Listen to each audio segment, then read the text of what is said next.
দর্শকরা যেহেতু চেয়েছে তাহলে তো সুন আসা দরকার। সো লেটস সি কবে আসা যায়। সিনেমার জন্য কি ধরনের প্রস্তুতি নিয়েছেন?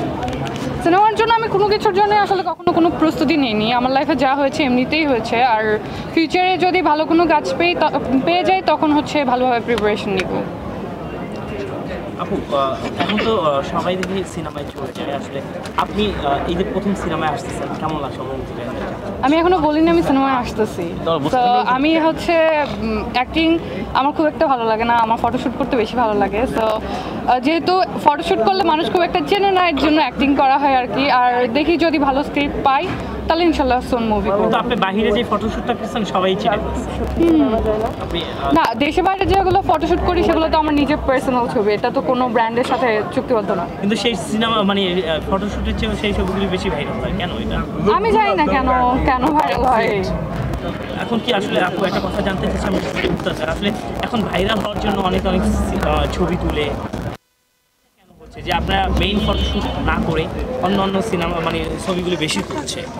আচ্ছা, সব মানুষের একটা পার্সোনাল লাইফ আছে। সো তারা পার্সোনাল ছবি শেয়ার করতেই পারে, যে কোনো জায়গায় গেলে ছবি শেয়ার করতেই পারে।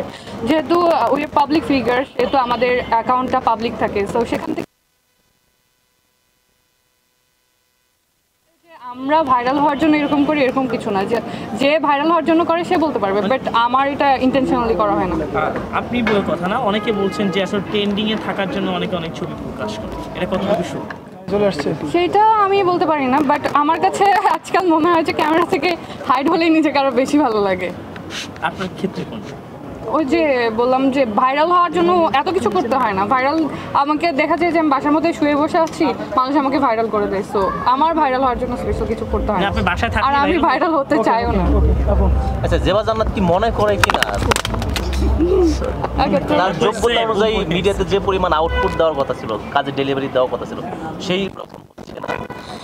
অ্যাকচুয়ালি আমার ওই যে বললাম মিডিয়াতে আসার প্ল্যানই ছিল না। তো একটা দুটো করে কাজ করতে করতে আসলে এতগুলো করা, তো অনেকে যদি বলে এটা যে আউটপুট কম হচ্ছে আমার মানে এক্সপেকটেশন অনুযায়ী, তাহলে আমি বলবো হ্যাঁ এটা ট্রু, বিকজ আমি তো আমার কাজ নিয়ে এত বেশি কনসার্ন না। সো হতে পারে এটা একটু সিরিয়াস হওয়া দরকার।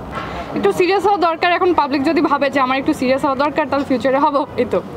আচ্ছা, সম্প্রতি একটি কাজ সিয়াম নিদার সাথে আমরা দেখলাম, অনেক ফুটেজ ভাইরাল হচ্ছে, অনেক আলোচনা আছে, এটা সম্পর্কে যদি একটু বলতে। সম্প্রতি যে গানটা রিলিজ হয়েছে সেটা হচ্ছে স্যাড রোমান্টিক ছিল। সো এখানে হচ্ছে আমার ক্যামেরা অ্যাঙ্গেলটা ছিল একটু ডিফারেন্ট, আর হচ্ছে আমার একটু ওয়েট গেইনের কারণে আমাকে দেখতে একটু অন্যরকম লেগেছে, যেটা আমারও এরকম আশা করিনি। সো তার জন্য আমার নিজের কাছেও মনে হয় যে না, আর একটু বেটার করতে পারতাম ড্রেস সেন্স। ইয়া ওকে, সামনে কি কাজ আসছে? বললেন যে বেটার করতে পারতেন ড্রেস সেন্সটা, আপনাকে কি তখন মানে শুটিং শেষে বা দেখানো হয়নি? না, শুটিং শেষে আমরা কাজ করে আসার পর এডিটিং করার পরে যখন রিলিজ দেওয়া হয় তখন আসলে কাজটা আমাদের দেখা হয়। আর হচ্ছে এখানে আমি বলবো যে ফ্যানরা কীভাবে নিয়েছে আমি জানি না, বাট আমার কাছে নিজে যখন দেখেছি তখন মনে হয়েছে যে না, আমার একটু চেঞ্জ করা দরকার ছিল ড্রেস আপ সেন্সটা। ওকে, ঠিক আছে। নেক্সট মানে কি কাজ আসছে যদি একটু বলতে? সামনে কাজ তো এখন ওই যে আগে থেকে একটু হয়েছি।